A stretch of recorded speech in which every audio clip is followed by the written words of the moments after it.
प्रारंभ करते हैं बंगाल में द्वैध शासन के बारे में। द्वैध शासन क्या है, सबसे पहले इस पर चर्चा करते हैं। मुग़ल शासन पद्धति के एक सिद्धांत था कि बंगाल का जो शासन होगा वो दो तरह से किया जाएगा। उसके शासन को दो भागों में बांट दिया गया था। एक को दीवानी का शासन, दूसरे को निजामत का शासन। दीवानी जैसे आज भी दीवानी और फौजदारी हम बात करते हैं, दीवानी वही दीवानी है। इसके अंतर्गत जैसे कर से संबंधित बातें हैं, ज़मीन से संबंधित बातें हैं, इस तरह की चीज़ें आती हैं। और इसके संबंध में जो न्याय व्यवस्था है वो भी था। यानी दीवानी में कर वसूली, ज़मीन विवाद और न्याय व्यवस्था इनसे संबद्ध। दूसरा जो निजामत था, जिसे आज हम कहें कि एक तरह से फौजदारी जो हम बहुत बात करते हैं, तो निजामत के अंतर्गत जो था वो मुख्य रूप से शांति व्यवस्था, बाह्य आक्रमण से रक्षा, फौजदारी के न्याय, ये सब शामिल थे। और यह सब चलता रहा मुग़लों के समय। धीरे धीरे जब बंगाल सूबा या प्रांत स्वतंत्र हो गया तो बंगाल के सूबेदारों के पास निजामत के ही अधिकार रहे, वो बढ़ गए। अब दीवानी भी उनके साथ जुड़ गई। यानी वे अपने को एक तरह से स्वतंत्र जब कर लिए मुग़लों से, तो दीवानी और निजामत दोनों का काम अपने स्वयं करने लगे। यद्यपि सिद्धांत के रूप में अपने सम्राट को मुग़ल बादशाह ही कहते थे और यह भी मानते थे कि हम उनके अधीन काम कर रहे हैं, लेकिन यह केवल कहने भर को रह गया था। जब बक्सर का युद्ध हो जाता है, बक्सर के युद्ध के बाद मीर जाफ़र की मृत्यु हो जाती है और उसका लड़का जो भी बहुत छोटा था, नजमुद्दौला, उसे अंग्रेज़ों ने नवाब बना दिया। ईस्ट इंडिया कंपनी ने उसे नवाब बना दिया और उसी से एक संधि कर ली। अब एक बच्चे से कैसे संधि होती है ये आप समझ सकते हैं। उसमें ईस्ट इंडिया कंपनी ने कहा कि 53 लाख रुपए हम प्रति वर्ष देंगे और जो ये निजामत का अधिकार है वो हमें दे दो। यानी बाह्य आक्रमण से रक्षा, फौजदारी न्याय, शांति व्यवस्था अब हमारे हिस्से में कर दो। इसमें से केवल जो शांति व्यवस्था है, यानी आंतरिक शांति व्यवस्था है, यह तुम्हारे पास रहेगी। यानी अब इसमें भी दो भाग बना दिया इन्होंने। एक बना दिया कि शांति व्यवस्था के लिए कि जो बाहरी है वो हम संभालेंगे, अंदर का तुम संभालोगे कोई भी घटना होती है। अब यह छोटा बालक या उसके सलाहकार मजबूर थे, अंग्रेज़ों से हार चुके थे, अतः इन लोगों ने मान लिया। इसके बाद 1765 में ईस्ट इंडिया कंपनी ने मुग़ल बादशाह की तरफ से बंगाल, बिहार और उड़ीसा की दीवानी भी प्राप्त कर ली। यानी इधर देखिए, ध्यान रखना कि यहाँ तो छोटे से बालक बंगाल के नवाब से निजामत प्राप्त कर रहे हैं, दूसरी तरफ मुग़लों से, जिसे हम अजमेर यहाँ दिल्ली का मुग़ल कहें चाहे हम कहें आगरा के, तो इनसे दीवानी ले लिया। दीवानी लिया किससे? मुग़लों से। और निजामत लिया किससे? बंगाल के नवाब से। अब ये भी प्राप्त हो गया इनको, दोनों से ले लिया। अब यह है तो अब ये दोनों तरफ से प्राप्त कर लिए अधिकार, दीवानी, निजामत, नवाब से भी और मुग़ल बादशाह से भी। तो इसके बाद अब आप देखें तो पूरा का पूरा जो शासन है वो अंग्रेज़ों के हाथ में आ गया। अब ये शासन दो अलग शक्तियों को सौंप दिया जाता है, खुद भी अब उससे काम नहीं करते। क्लाइव क्या करता है, क्लाइव को जब शासन के अधिकार मिल गए तो ना तो उसके पास इतने कर्मचारी थे, अधिकारी थे, ना तो उसे बंगाल के व्यवस्था के बारे में ज़्यादा जानकारियाँ थीं। स्वाभाविक रूप से उसे चला पाना कठिन काम था।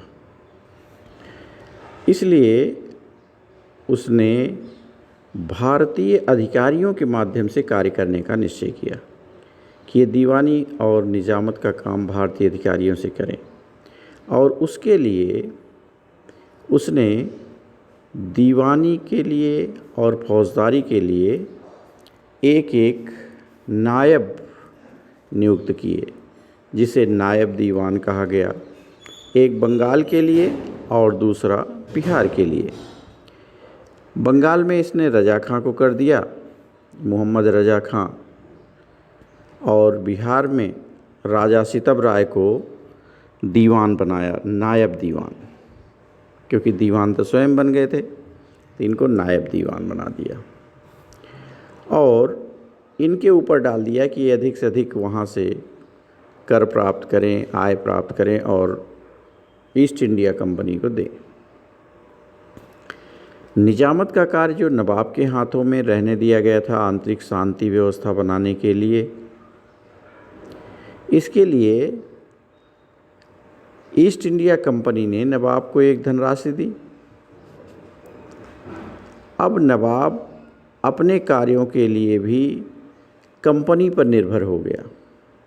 निजामत की सर्वोच्च शक्ति भी कंपनी के पास थी, क्योंकि बाह्य आक्रमण वो रोकेगा, सेना उसके पास थी, पूरा सब कुछ उसके पास था, अधिकारी उसके कब्जे में थे।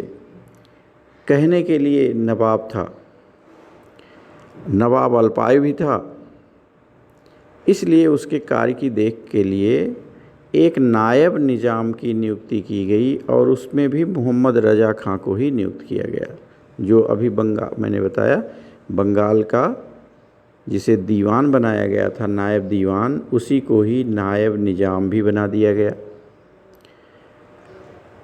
ये ईस्ट इंडिया कंपनी की तरफ से बनाया गया। अब बंगाल का वो पूरी तरह से शासन करने लगा। यह दोहरा शासन इसीलिए कहा जाता है क्योंकि सिद्धांत में देखें तो शासन का भार कंपनी और नवाब में विभाजित था, लेकिन व्यवहार में देखें तो कंपनी के सूबों की शासन व्यवस्था को अपने हाथ में न लेकर के उन्होंने उसे रिमोट कंट्रोल जैसे कहते हैं, दूर से कंपनी ने दूर रहकर अपने उद्देश्यों को प्राप्त करने के लिए भारतीय अधिकारियों को नियुक्त करके काम करने का प्रयास किया।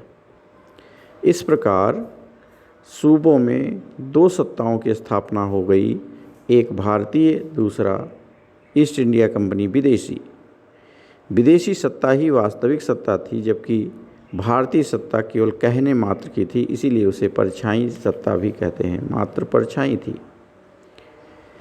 अब अगर हम कहें कि इसकी समीक्षा करें दोहरे शासन व्यवस्था की, तो देखते हैं कि इसमें क्या अच्छा रहा, क्या खराब रहा। यह एक लंबा विवाद का कारण बना, क्योंकि ये जो व्यवस्था बनी, यह व्यवस्था ही देखने में लगती है कि ये कोई व्यवस्था नहीं बल्कि अव्यवस्था बनाई गई थी।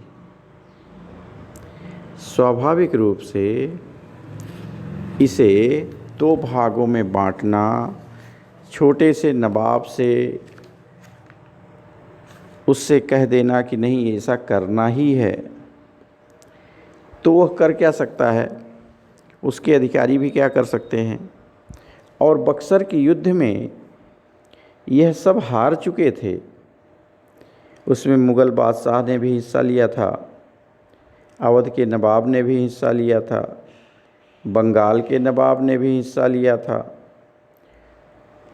अब ये तीनों शक्तियाँ हारी हुई शक्तियाँ थीं और यह पूरी तरह से अंग्रेज़ों के मर्जी के अनुसार कार्य कर रही थी।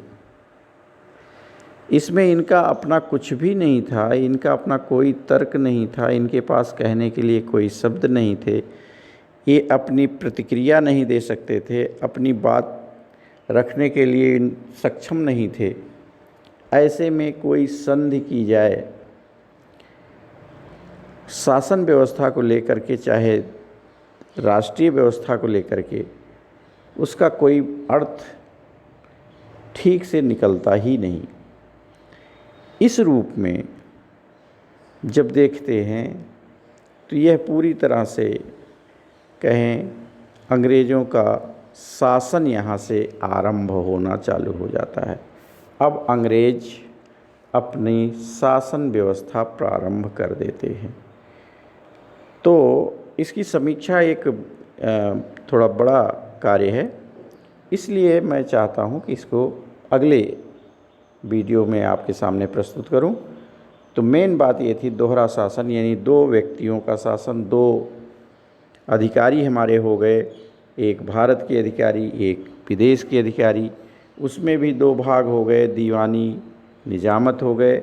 उसमें भी निजामत में भी दो पार्ट हो गए, बाह्य आक्रमण से रक्षा और आंतरिक शांति व्यवस्था बनाए रखना, न्याय व्यवस्था, फौजदारी व्यवस्था, और सबको टुकड़े टुकड़े में बांट देना और बांट करके फिर कहने के लिए हो जाए कि ये व्यवस्था संभाल रहे हैं और संभाल रहे हैं दूसरे, तो इसी को द्वैध शासन कहा गया। तो आज हम इतना ही करेंगे और अगले वीडियो में हम देखेंगे कि इसके फ़ायदे क्या हुए, इसके नुकसान क्या हुए, यानी इसकी हम समीक्षा करेंगे। नेक्स्ट जो भी अपनी वीडियो बनेगी उसमें आपके सामने बना करके हम उसे अवश्य प्रस्तुत करेंगे। बहुत बहुत धन्यवाद। आज इतना ही।